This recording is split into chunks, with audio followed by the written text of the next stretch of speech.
नमस्कार दोस्तों, आप सभी का स्वागत है डीएचपी न्यूज चैनल में। मैं हूं आपके साथ रोहित शर्मा और आज है तारीख 9 अगस्त 2025 दिन शनिवार। आप सभी को रक्षाबंधन के पावन पर्व की हार्दिक शुभकामनाएं। चलिए आपको रक्षाबंधन के पर्व से जुड़ी कुछ महत्वपूर्ण जानकारी देते हैं।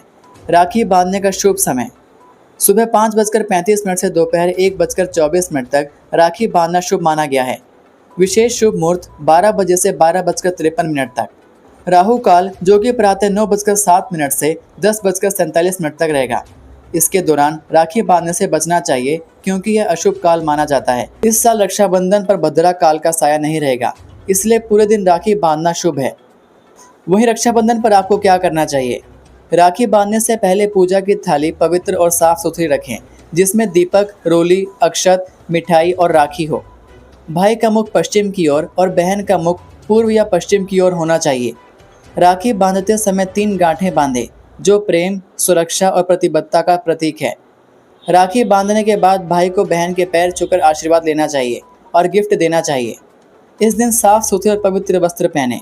जरूरतमंदों को दान देना पुण्य होता है। वहीं रक्षाबंधन पर क्या ना करें? राहुकाल के समय राखी बांधने से बचें। भाई की बाईं कलाई पर राखी ना बांधें, यह अशुभ माना जाता है। पूजा की थाली को गंदे या अशुद्ध स्थान पर ना रखें। राखी बांधते समय झगड़ा या कटु भाषा का प्रयोग ना करें, क्योंकि यह रिश्ते में खटास ला सकता है। भाई बहन के इस पावन पर्व पर सबका जीवन खुशहाल और सुरक्षित रहे। चलिए शुरुआत करते हैं और जानते हैं आज के मुख्य समाचार। कई भागों में 4 दिन भारी बारिश का ऑरेंज अलर्ट। चक्की मोड़ में भूस्खलन से हाईवे ठप। हिमाचल प्रदेश में बरसात में जगह जगह भूस्खलन के चलते सैकड़ों सड़कें प्रभावित हैं। कई इलाकों में बिजली पानी की आपूर्ति ठप है। इससे लोगों की दुश्वारियां बढ़ गई हैं। राज्य में शुक्रवार शाम तक 357 सड़कें बंद रही। 599 बिजली ट्रांसफार्मर व 177 जल आपूर्ति योजनाएं भी प्रभावित हैं। आपदाग्रस्त मंडी जिले में अभी भी 206 सड़कें, 204 बिजली ट्रांसफार्मर व 105 जल आपूर्ति योजनाएं प्रभावित हैं। कुल्लू जिले में भी 99 सड़कें व 382 बिजली ट्रांसफार्मर बाधित हैं। कालका शिमला नेशनल हाईवे 5 चक्की मोड़ में फिर भूस्खलन होने से शुक्रवार शाम को बंद हो गया। इस कारण सड़क पर वाहनों की लंबी कतारें लग गई। बारिश के बीच पहाड़ी से भारी मात्रा में मलबा और पत्थर सड़क पर आ गए। इसी के साथ सड़क पर मिट्टी जमा होने से दलदल बन गया। शुक्रवार शाम करीब 3:45 पर मूसलाधार बारिश लगी। इसके बाद करीब 4:45 पर बंद हो गया। बारिश में मलबा गिरता देख तुरंत मौजूद पुलिस कर्मियों ने यातायात रोक दिया। वहीं प्रदेश में इस मानसून सीजन में 20 जून से 7 अगस्त तक 208 लोगों को अपनी जान गंवानी पड़ी है। 313 लोग घायल हुए हैं। 37 लोग अभी भी लापता हैं। इस दौरान 94 लोगों की सड़क हादसों में मौत हुई है।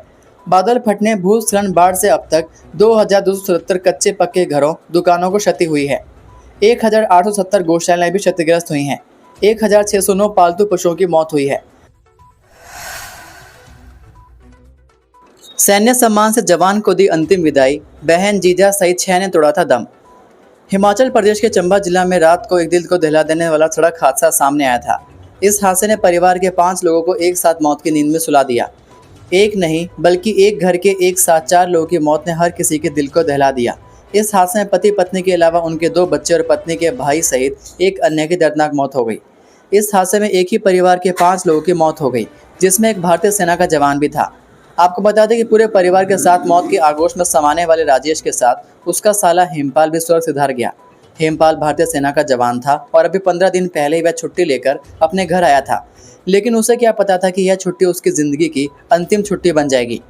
बताया जा रहा है कि हेमपाल अपनी बहन, जीजा और भांजे को कार में घर छोड़ने जा रहा था, लेकिन बीच रास्ते में उनकी कार हादसे का शिकार हो गई, जिसमें हेमपाल सहित 6 लोगों की मौत हो गई।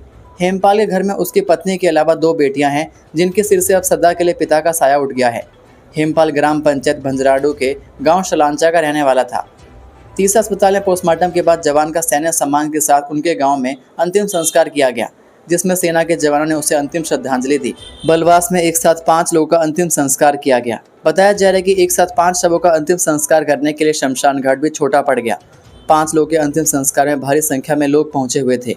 लोगों ने नम आंखों के साथ सभी को अंतिम विदाई दी। सवा महीने बाद भी आपदा प्रभावित क्षेत्रों के हालात जस के तस।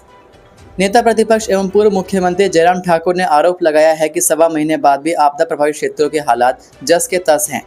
उन्होंने कहा कि प्रमुख सड़कों एवं संपर्क मार्ग के बंद होने से आपदा प्रभावित क्षेत्र के कृषि, बागवानी एवं पुष्प उत्पाद बाजार तक नहीं पहुंच पा रहे हैं। जयराम ठाकुर ने यहाँ जारी बयान में कहा कि सड़कें नहीं खुलने से लोगों को जानलेवा रास्तों से होकर गुजरना पड़ रहा है। उन्होंने कहा कि 39 दिन बाद भी सड़कों की बहाली नहीं होना सरकार की कार्यप्रणाली की पोल खोल रही है। इस कारण क्षेत्र के लोगों की आर्थिकी पूरी तरह से बर्बाद हो रही है। सरकार की नीयत में खोट से कला शिक्षकों को नियुक्ति के लिए 2.5 वर्ष का इंतजार करना पड़ा। पूर्व भाजपा सरकार के समय पोस्ट कोड 980 के तहत 314 कला शिक्षकों के पद सृजित किए गए थे, जिसकी परीक्षा वर्ष 2022 में ही करवाई गई थी। उन्होंने कहा कि कांग्रेस पार्टी ने चौक चौराहों और नुक्कड़ सभाओं में चीख चीख कर 5 लाख सरकारी नौकरियां देने की गारंटी दी थी। ऐसे मुख्यमंत्री को जानबूझकर पहले ली गई प्रतियोगी परीक्षाओं के परिणाम लटकाने के लिए प्रदेश के युवाओं से माफी मांगनी चाहिए। नेता प्रतिपक्ष ने प्रदेशवासियों को रक्षाबंधन के पर्व पर बधाई भी दी। ड्यूटी पर शराब पीने के मामले में 2 स्टाफ नर्सें निलंबित, एक को नालागढ़ और दूसरी को भेजा बिलासपुर। क्षेत्रीय अस्पताल ऊना में 5 अगस्त की रात ड्यूटी पर तैनात 2 स्टाफ नर्सों की ओर से शराब पीने के मामले में स्वास्थ्य विभाग ने सख्त कार्रवाई की है। दोनों नर्सों को निलंबित कर बिलासपुर और नालागढ़ स्थानांतरित किया गया है। इस दौरान उन्हें विभाग के मुख्यालय में रिपोर्ट करना होगा। विभाग ने अस्पताल प्रबंधन को भी पुख्ता व्यवस्था सुनिश्चित करने के निर्देश दिए हैं। सूत्रों के अनुसार घटना के बाद स्वास्थ्य निदेशालय ने अस्पताल प्रबंधन से रिपोर्ट तलब की थी। प्रशिक्षण के लिए आई कुछ छात्राओं ने भी अपने संस्थान में शिकायत दर्ज कराते हुए रात के समय अस्पताल में होने वाली इस तरह की गतिविधियों पर रोष व्यक्त किया। इस मामले के बाद अस्पताल प्रबंधन की कार्यप्रणाली पर भी सवाल उठे। वहीं जब इस मामले ने तूल पकड़ा तो उच्च अधिकारी ने मामले का संज्ञान लिया।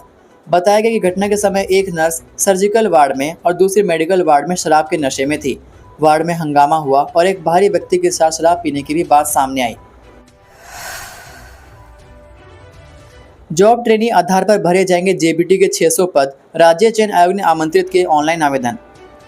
हिमाचल प्रदेश राज्य चयन आयोग ने जॉब ट्रेनी के रूप में जेबीटी के 600 पदों के लिए आवेदन मांगे हैं। यह पद जिलावार भरे जाएंगे। विभिन्न जिलों से विभिन्न वर्गों से नियुक्तियां होंगी। पदों पर भर्ती के लिए ऑनलाइन आवेदन आमंत्रित किए हैं। उम्मीदवार 14 अगस्त को सुबह 10 बजे से 17 सितंबर को रात्रि 11:59 तक ऑनलाइन माध्यम से आवेदन कर सकते हैं। राज्य चयन आयोग को 6 अगस्त को प्रदेश सरकार की ओर से जेबीटी के इन पदों को भरने के लिए निर्देश जारी किए गए थे। भर्ती निदेशालय के माध्यम से भर्ती की मांग में छूट देकर इस भर्ती को शीघ्र शुरू करने के निर्देश आयोग को सरकार से मिले हैं। मारकंडा नदी में पलक झपकते ही लापता हो गई 15 भैंसें, बुजुर्ग की छीन गई रोजी रोटी। हिमाचल प्रदेश के नाहन उपमंडल के मोगीनंद के पास मारकंडा नदी में अचानक आए तेज पानी के बहाव ने एक बुजुर्ग गुजर की आजीविका छीन ली। सलानी गांव निवासी सुंदर सिंह की 15 भैंसें पानी के तेज बहाव में बह जाने की आशंका है। ग्रामीणों के अनुसार एक भैंस की कीमत 1.5 से 2 लाख रुपए तक हो सकती है। जब सुंदर सिंह अपने भैंसों को नदी किनारे चराने ले गया था, उस समय जलस्तर सामान्य था, लेकिन अचानक ऊपर के क्षेत्रों में हुई मूसलाधार बारिश का पानी तेजी से नीचे आ गया। देखते ही देखते नदी उफान पर आ गई। सुंदर सिंह ने भैंसों को बाहर निकालने की पूरी कोशिश की, लेकिन तेज बहाव के सामने वे असहाय रहे। शाम 7 बजे तक कालाम क्षेत्र तक तलाश की गई, लेकिन कोई सफलता नहीं मिली। ग्रामीणों ने सुकेती पुल के पास एक भैंस को किनारे आने की कोशिश करते देखा, जो पुल के पिलर से टकराने के बाद बह गई। ग्रामीणों ने पड़ोसी राज्य हरियाणा के गाँवों में भी सूचना दी है, ताकि यदि कोई भैंस किनारे लग जाए तो उसे वापस लाया जा सके। उधर एसडीएम नाहन राजीव सांख्यान ने बताया कि पटवारी से रिपोर्ट मांगी गई है। अभी यह स्पष्ट नहीं है कि सभी भैंसें डूब गई हैं या नहीं। ये थे आज के मुख्य समाचार। हिमाचल प्रदेश की बड़ी खबरें रोजाना जानने के लिए सब्सक्राइब कीजिए DHP न्यूज़ चैनल को और बेल आइकन पर क्लिक करें, जिससे आपको प्रदेश की बड़ी खबरें हमारे द्वारा मिलती रहें। वीडियो को लाइक और शेयर ज़रूर कीजिए और आप हमारी वीडियो कौन से शहर से देख रहे हैं नीचे कमेंट करके ज़रूर बताइए। वीडियो में अंत तक बने रहने के लिए आपका बहुत बहुत धन्यवाद। जय हिंद, जय भारत, जय हिमाचल।